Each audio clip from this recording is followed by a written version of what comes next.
She had visited that prison every single month for 10 years. Not once did she miss it. She skipped promotions. She skipped weddings. She skipped her own life. In the morning, he finally walked out through those gates. Thinner, quieter. Smiling in a way she couldn't quite read. She thought the waiting was finally over. She thought the story was finally beginning. But that evening, he chose to go somewhere else. And on the 5th day, she came home to find a woman sitting in her kitchen. A woman who called him Danny. A woman who had been writing to him for 2 years. That was the moment Margaret understood. The man she had waited for had never existed.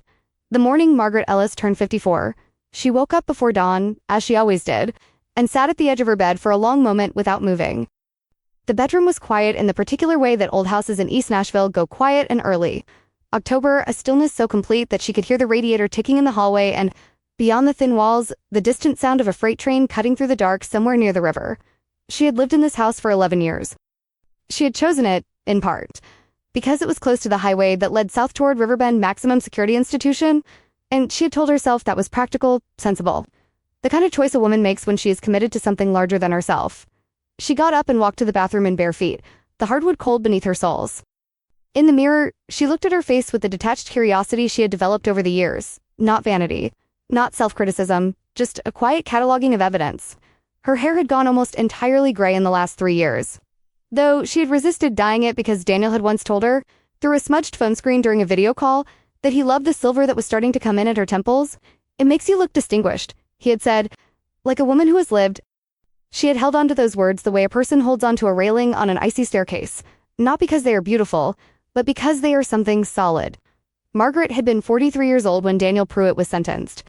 She remembered the day with the kind of clarity that only catastrophic moments produce, the specific quality of light in the courtroom. The smell of floor wax and nervous sweat, the way the judge's voice had landed on the word guilty like a stone dropped into still water.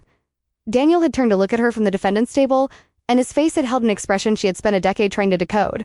Was it love, remorse, fear, relief? She had chosen love. She had decided, in that single charged moment, that what she saw in his eyes was love, and she had organized the next 10 years of her life around that interpretation. Daniel had been convicted of aggravated assault and armed robbery following an incident at a convenience store on Gallatin Pike. He had been 29 years old. Margaret had known him for 2 years before his arrest. Had believed him when he told her the gun wasn't loaded. Had believed him when he said he hadn't meant for anyone to get hurt. Had believed him when he said the robbery was a moment of desperation, not a reflection of who he truly was. She had believed so many things in those early years that believing had become, itself, a kind of identity. She had not missed a single visitation in 10 years. Not one. That was a fact she carried with a complicated kind of pride, the pride of a long-distance runner who has finished a race that destroyed them, who cannot quite decide if finishing was an achievement or a failure of self-preservation. Through her father's death in 2016, through her sister Carol's wedding in 2018 that she attended alone with a tight smile and a rehearsed explanation. Through the pandemic years, when visitation was suspended and she sat on the other side of a scratched plexiglass panel speaking into a telephone receiver, through all of it, she had shown up. She had also stopped several other things, with less ceremony and more quiet devastation. She had stopped dating, obviously. She had stopped accepting invitations to events where she might meet someone, had stopped telling her friends at First Baptist that she was open to being set up, had stopped wearing the perfume she used to wear on Saturday nights. She had stopped applying for the teaching positions in Knoxville and Memphis. That would have meant career, advancement, but geographical distance from Nashville. She had stopped traveling, mostly. She had stopped buying tickets to concerts because going alone felt like a statement she wasn't ready to make. What she had not stopped, what she had tended and watered and protected with a ferocity that both sustained and diminished. Her was the vision. The vision was specific and detailed, and she returned to it the way a tongue returns to a sore tooth. A small house, preferably with a porch, somewhere in the Nolensville area where land was still affordable. A garden in the back. Daniel's hands, his large, careful hands, fixing something in the yard on a Saturday afternoon while she watched from the kitchen window with coffee. A life ordinary enough to be miraculous. A life that justified the 10 years of waiting. She made coffee now, standing at the kitchen counter in her robe, and looked out at the backyard where the October light was just beginning to soften the dark. Her neighbor's dog barked twice and went silent. She thought about the date, October 7th. Daniel's release was scheduled for October 19th, 12 days. She had marked it on the paper calendar she kept on the refrigerator, an anachronism her friends teased her about with a small red circle, not a star, not an exclamation point, just a circle. As if she wasn't sure yet whether the day was a destination, or simply a point on a line that stretched in directions she hadn't fully mapped. Her phone buzzed on the counter, a text from her sister Carol. "Happy birthday, Maggie. Call me today. Please." Margaret looked at the message for a moment, then set the phone face down and drank her coffee in the growing light. She was 54 years old. She had spent nearly a quarter of her life waiting for one man to be free. And she had only just begun, in the last few months, to allow herself the dangerous question. Free to do what, exactly? Free to love her the way she had imagined. Free to build the life she had sketched in her mind 10,000 times? Or simply free. Free in a way that had nothing to do with her. Free in a way that would expose, finally, what had always been true and what she had never been ready to see. The coffee grew cold in her hands. The freight train sounded again. Further away now, moving through the Tennessee morning towards somewhere else entirely.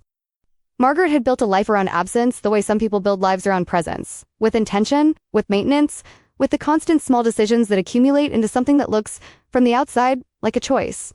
She taught 7th grade English at Stratford STEM Magnet School, a 15-minute drive from her house. She had been there for 8 years, and she was a good teacher in the quiet, reliable way that the best teachers often are. Not theatrical, not inspirational in any showy sense, but consistent in a way that students recognized and occasionally returned years later to thank her for. She taught grammar and literature and the mechanics of the written sentence, and she believed, sincerely, that learning to write clearly was learning to think clearly, which was learning to live with more honesty and intention. She believed this. She taught it every day. And somewhere in the background of her own life, almost without noticing, she had stopped applying it to herself. Her closest friend was a woman named Brenda Hartley, who had been her colleague at Stratford for 6 years and who possessed the particular gift of combining radical honesty with genuine warmth in proportions that made her both valuable and occasionally devastating to be around. Brenda was 57, twice divorced, with 3 adult children and a miniature dachshund named Senator. And she had the kind of laugh that people in restaurants sometimes turned around to look at, not because it was obnoxious, but because it was so fully itself. It was Brenda who had, over the course of many school lunches and 2 or 3 bottles of wine on Margaret's back porch, said the things that no one else had dared to say. "Maggie, I need to ask you something, and I need you not to flinch." This had been in August, 6 weeks before Daniel's release. They were sitting on the porch on a warm evening, the kind of Nashville August evening that wraps around you like a damp cloth, and Senator was asleep on Brenda's feet. When did you last do something, anything, just for yourself? Not for the plan, not for the vision of what life will look like when he gets out. Just for Margaret Ellis, because Margaret Ellis wanted it. Margaret had opened her mouth and then closed it again, which was answer enough. "I'm not saying he's a bad man," Brenda continued, carefully. "I'm saying I've watched you hold your breath for 10 years. And I'm a little scared that when October comes, you're going to exhale and realize the air isn't what you thought it was." Margaret had deflected, as she always did. She was good at deflection. It was the emotional equivalent of changing lanes smoothly, leaving no skid marks. She had said something about how love required sacrifice, about how she had made peace with the choices she'd made, about how Daniel had changed. She could feel it in their conversations. But the conversation had lodged itself somewhere under her sternum and stayed there. Because the truth she had not said to Brenda, had not written in her journal, had barely allowed to form in the privacy of her own thoughts, was more complicated than loyalty and more uncomfortable than doubt. The truth was that she and Daniel spoke on the phone 3 times a week, and that their conversations had grown. In the last year or so, increasingly formulaic. He asked about her week. She told him. He told her about the work program he was enrolled in, the vocational training in electrical systems that was supposed to make him employable upon release. She listened. They said they loved each other, they hung up. And afterward, Margaret would sometimes sit with the phone in her hand and notice a sensation she couldn't quite name. Not sadness. Not happiness. But something more like the feeling of reading a book you've read so many times that the words no longer surprise you. She had told herself this was normal. This was what long-distance relationships looked like. This was what 10 years of separation did to conversation. It narrowed it, simplified it, reduced it to the essential. When he was out, when they were together, the depth would return. She had told herself this so many times that the telling had become its own kind of prison. There were other things she had not examined closely.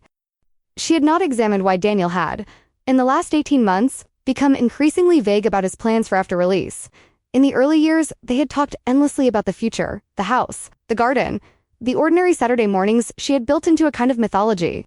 But recently, when she raised specific topics, should we start looking at rentals in Nolensville? I found a program that helps returning citizens with deposits. He would redirect. Let's not get ahead of ourselves, Maggie, one step at a time. She had read this as wisdom. She had not considered that it might be something else. She had also not examined the comment his cousin Marcus had made at the gas station on Thompson Lane back in April. A comment so brief and so quickly recovered from that, she might have imagined it. Marcus had been filling his tank when she pulled in, and they had exchanged pleasantries. And then Marcus had said, with a strange half-smile, "Dan's got a lot of people rooting for him out here, you know? real excited to see him come home. And then, before she could respond, "You too, of course. You've been so faithful, Maggie, so faithful." The word faithful had arrived with a weight Marcus seemed unaware of, and he had driven away, and Margaret had stood by the pump for a moment longer than necessary, feeling the October heat on her face and the vague, formless outline of something she was not ready to name. She hadn't told Brenda about Marcus. She hadn't told anyone. Instead, she had cleaned the house. She had repainted the spare bedroom, the room she had mentally designated as Daniel's writing space, because he had mentioned once, in 2017, that he wanted to write a memoir. She had bought 2 new sets of towels, dark blue, because she remembered he liked dark colors. She had reorganized the kitchen to accommodate a second person, had bought a second coffee mug that matched the first, had cleared out half the closet in her bedroom with the careful deliberateness of someone making space not for a person, but for a prayer. She had built an entire room for someone she wasn't sure she still knew, and October 19th was 11 days away. At school on the Monday following her birthday, a student named Jalen, 13 years old, chronically behind in reading but with an instinct for emotional truth that regularly stunned her, had asked her why she looked different. "What do you mean, different?" she had asked. "Like you're waiting for something," he said, but also scared of it. She had given him full credit for the day's participation and moved on before her voice could betray her. Daniel Pruitt walked out of Riverbend Maximum Security Institution at 9:17 in the morning on October 19th, carrying a plastic bag with his personal belongings and wearing jeans that were 2 sizes too large. Donated by a prison ministry that had also given him a gray hoodie and a pair of white sneakers that had never been worn outside. Margaret was there. Of course she was there. She had arrived 40 minutes early and parked in the lot and sat with the engine running and the heater on low, watching the entrance and trying to regulate her breathing the way she had learned from a meditation app she'd downloaded 2 years earlier and used erratically ever since. Her hands were in her lap. She was wearing the blue cardigan he had always said was his favorite color on her, and she had done her hair carefully, and she was 54 years old and terrified in a way she could not entirely explain. When he came through the door, she got out of the car. He was 40 years old. He was thinner than she remembered from the last visitation, 3 months ago, and his hair was shorter, and there were lines around his eyes that hadn't been there when she first knew him. And he moved with the careful, measured gait of someone who had spent years navigating confined spaces. He saw her and his face moved through several expressions very quickly. Surprise, something like relief, something she couldn't read before settling into a smile that was warm, but also, she noticed, somehow managed. "Maggie?" he said. "Hey, you," she said. They hugged. He was thinner than she expected. She held on longer than he did. They drove north toward Nashville, mostly in silence, which she told herself was natural. She had prepared for silence. She had read articles about reentry adjustment, about how former inmates often needed time to acclimate to ordinary sensory experience, the noise of traffic, the width of open spaces, the particular overwhelming quality of freedom after confinement. She had prepared herself to be patient, to give him time, to not flood the first hours with expectations. What she had not prepared for was his phone. His cousin Marcus had apparently arranged for a prepaid smartphone to be waiting at the front desk, and Daniel had it in his hands within minutes of getting into the car, scrolling with a focus that blocked her out entirely. She watched him in her peripheral vision and kept her eyes on I-65 and said nothing, because she had read the articles, because she was patient, because patience was what she did. "Marcus set up a little thing tonight," Daniel said, still looking at the phone. "Just family, catching up." "That's cool, right? Tonight?" she said. "Yeah, nothing big. His place in Antioch." She had planned a dinner. She had bought a whole chicken and the ingredients for the lemon herb sauce he had mentioned once. In 2019, that his grandmother used to make, she had bought a bottle of wine. She had agonized over which wine for 20 minutes at the grocery store, which felt both reasonable and, in retrospect, like a symptom.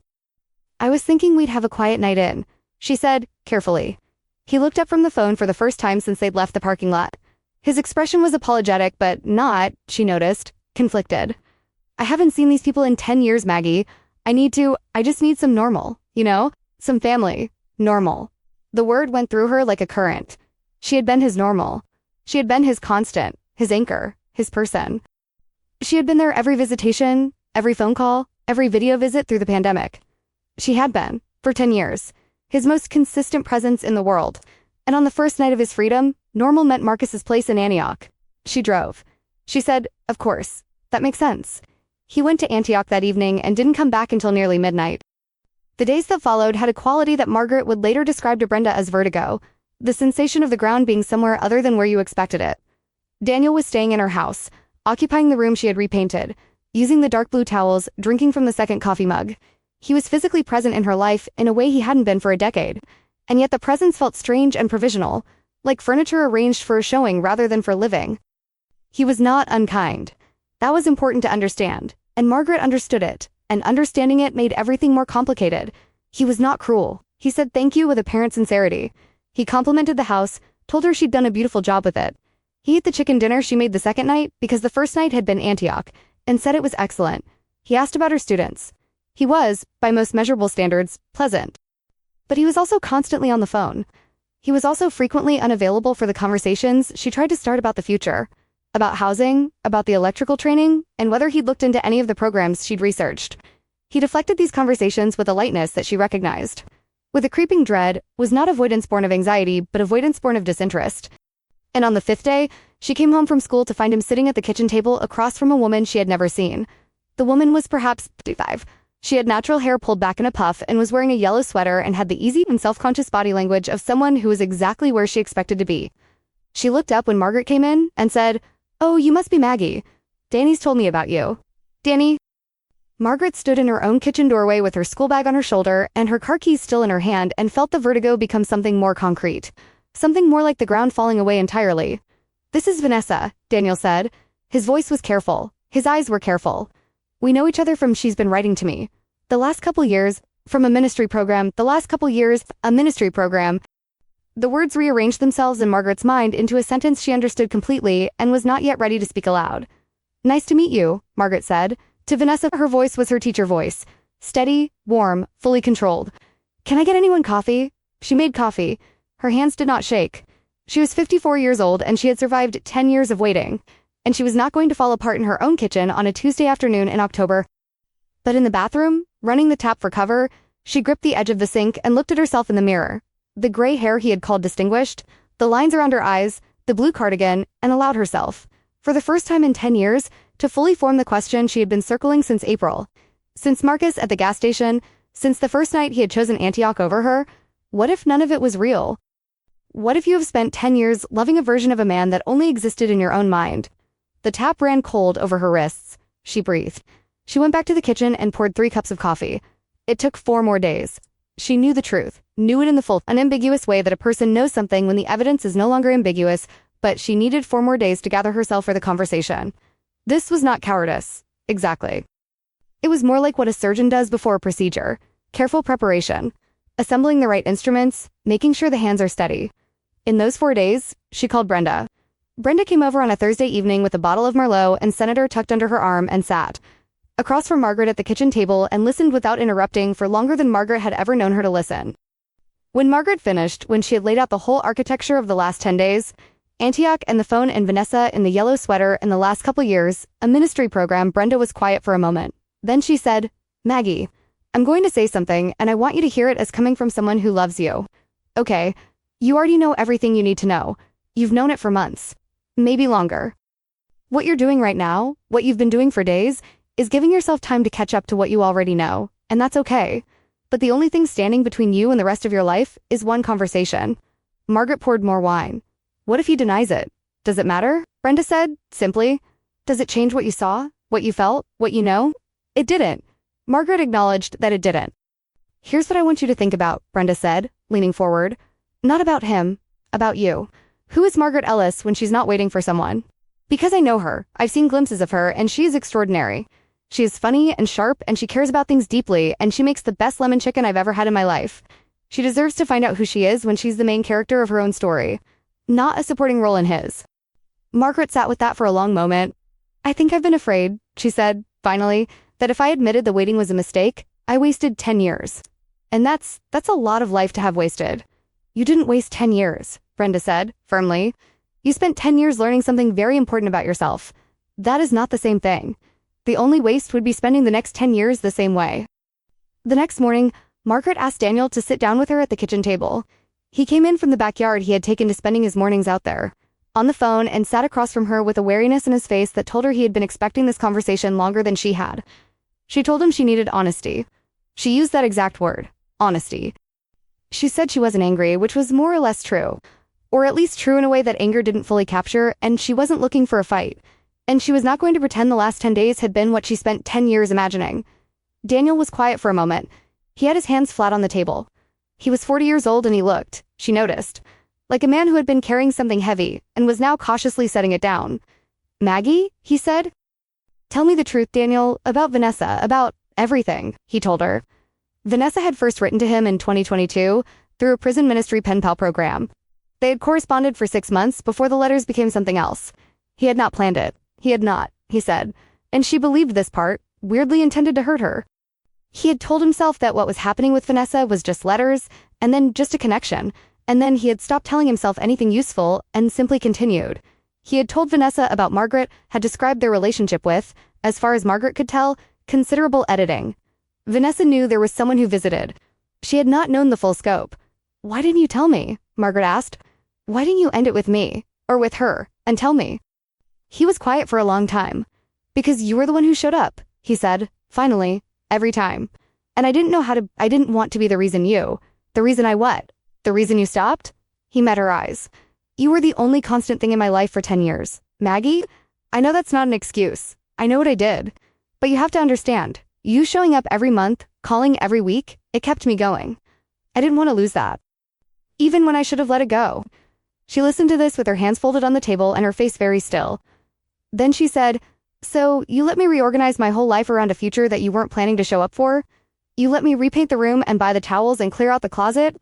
You let me cancel job opportunities and skip weddings and not date anyone for 10 years? Because my constancy was useful to you." He flinched. "When you say it like that..." "I'm saying it like that because that's what it was." The silence between them lasted a long time. Outside, a car went by on the street. Someone's lawnmower started up 2 houses down. The ordinary sounds of a Nashville. October morning going about its business without any particular consideration for the 2 people sitting at this kitchen table. "I'm sorry," he said, and then, "I genuinely am. I know that doesn't fix anything." "No," she agreed. "It doesn't." But here was the thing she had not expected. She also, sitting there, examined her own part of the story. Because Brenda had been right. She had known, or half known, or had been capable of knowing for longer than she'd admitted. The conversation with Marcus in April, the increasing vagueness about the future, the formulaic phone calls that had begun to feel like performances of intimacy rather than intimacy itself.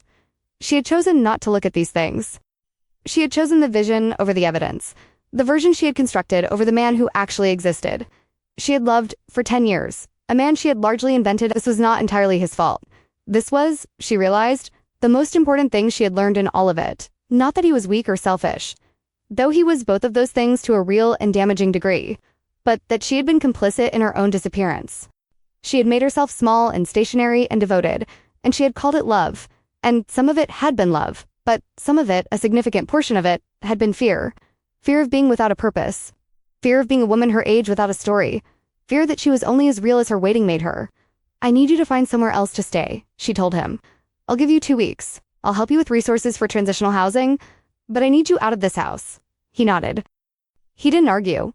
"And Daniel," she said, as he stood, he looked at her. "I hope Vanessa is real. I hope what you have with her is real. I genuinely hope that, because I know what it costs to build a life around something that isn't." He left the kitchen. She sat at the table in the October light and breathed very slowly, in and out, and felt underneath the grief, underneath the anger that was starting now to arrive belatedly and appropriately, something that surprised her. She felt, for the first time in 10 years, like herself. The Tuesday after Daniel moved out, Margaret drove to the Nolensville area by herself. She hadn't planned it, or rather, she had planned it unconsciously, in the way that the body sometimes knows what the mind hasn't caught up to yet. She just found herself on I-65 South in the late afternoon. The Tennessee hills going gold in the October light on either side, and when she reached the exit, she had researched so many times in the context of a different future, she took it. She drove through the small roads with the window down and the air cold on her face, past horse fences and farmhouses and old oaks that had been standing since before either of them was born. She parked at a point where the road curved and you could see a wide field and, beyond it, the blue line of hills. She got out and stood there for a while. The vision had always included Daniel, the small house, the porch, his hands in the yard on Saturday afternoon. She had never, in 10 years of careful imagining, placed herself in the vision without him. She had not allowed herself the version where she was the protagonist, where the story was hers. She stood in the field and tried it now. A small house, a porch, a garden in the back, coffee in the morning, the commute to Stratford.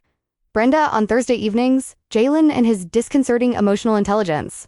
Her sister Carol, who had been calling with more frequency since October 19th and who had, on their last call, said with quiet force, "Maggie, I've watched you be so brave in the wrong direction for so long. I'm asking you to try being brave in the right one." She stood in the October field and let herself feel all of it. The grief, which was real and not to be diminished. The anger, which was appropriate and had a right to be there. The loss of 10 years, which could not be recovered and had to be grieved with the same seriousness she would give any significant loss.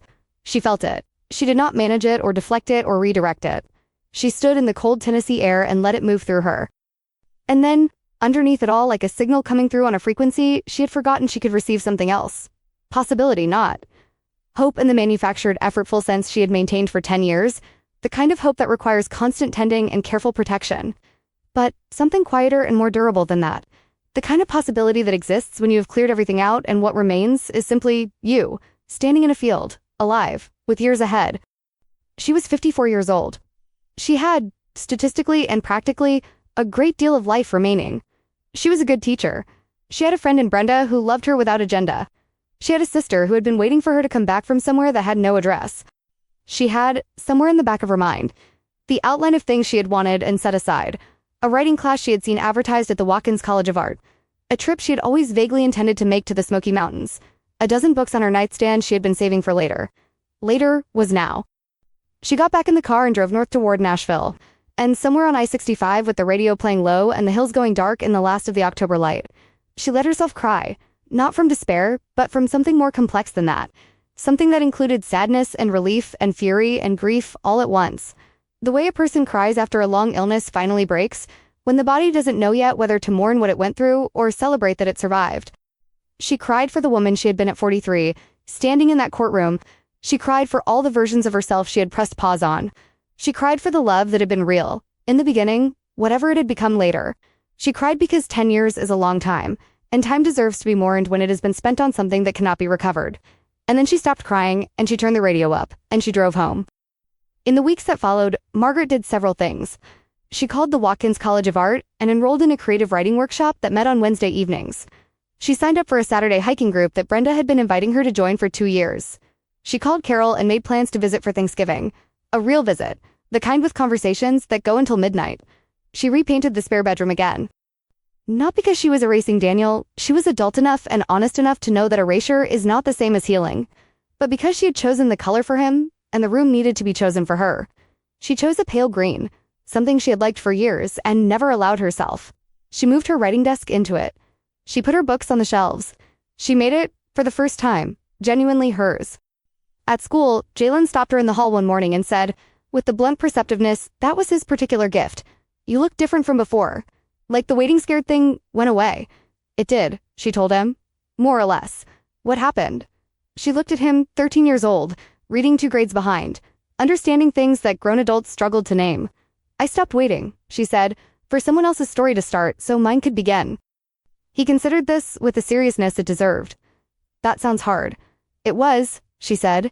"It still is. Some days. But the other thing was harder." She thought about Daniel sometimes.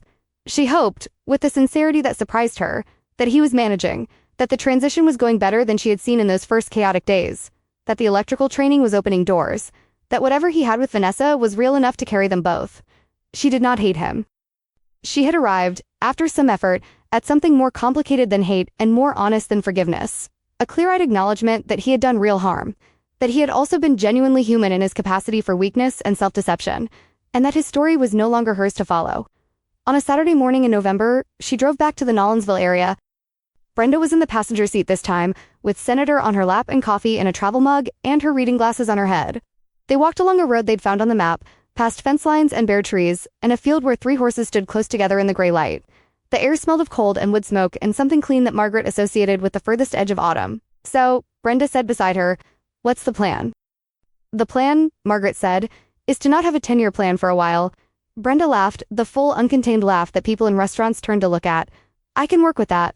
They walked until the road curved and opened up into a wider view, hills and sky and the brown and gold of a Tennessee November spreading out in every direction. Margaret stopped and looked at it. She was 54 years old. She was cold and alive and, for the first time in a decade, entirely present in her own life. The clocks, she thought, are running again. Not for anyone else, just for her. That was enough. That was, she was beginning to understand, more than enough. It was, in fact, everything.